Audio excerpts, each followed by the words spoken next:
supposed to have that humility of a child when you approach this Word so that God can teach us and that we can be cleansed. But the more we know, the more responsibility we have in order to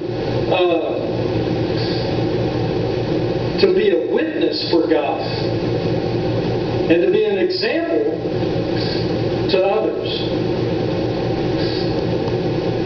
So there comes a point, though, that we need to ask ourselves, are we out of the place where we're supposed to be? Wherever that might be in our Christian walk, in the maturity level that we reach, or supposed to reach day by day, walking in the Word and living, eating, and breathing it. And are you where you should be when Jesus comes again? I got to ask myself that. Boy, that's tough. If He came today, would you be where you are now, where you're not supposed to be, or where you should be? Better to be in your place where God would have you than not. Have you been rebuffed or rebuked? Are you now in that place in your lives?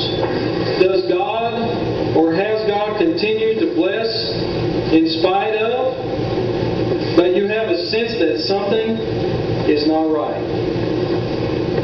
Does that ever happen to you? Anybody? No, you're just kind of going along on the march, right? And you don't even realize you're being attacked. You don't even know that you've gotten dirty. But everything just seems normal. But yet, like, man, like you was a soldier out on the, well, you were Navy, right? Well, Army? But you wear a Navy hat, don't you? What do you wear? World War II. Oh. Somehow I thought I got the Navy idea in my head from that hat. But as a soldier, I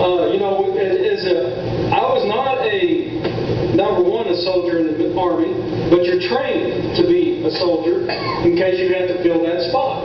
You were too, right? And some others probably were in here. I know, Tom, were you in the military? And I don't know about you,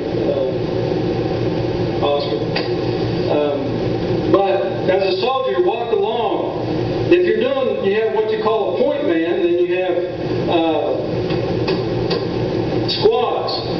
And you're sitting out here if you're on a road or whatever, and you got two squads and so on, or two lines of a squad, and you'll have a point man.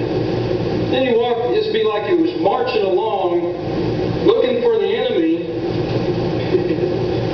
trying to be alert and on guard for anything to happen, and they're all around you.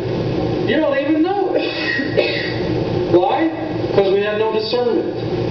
We've gotten dirty. And we've lost our place. You can't see nothing when you're in the midst of the enemy and you start to think like them. That's what happened to Samson. Samson got lost in the land where he was messing around with the Philistines. Now God used that to His benefit, His honor, and His glory. But it cost Samson. And it cost his life in the end to try to correct something that he had done wrong. He had in his own mind, I don't know that he had to do this, but he evidently thought that this was necessary for him to correct what he had done. And giving away his secret that God told him to keep, he made vows. Have you made vows?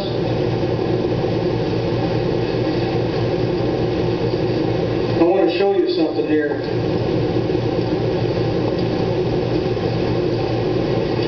Without going into a lot of scripture.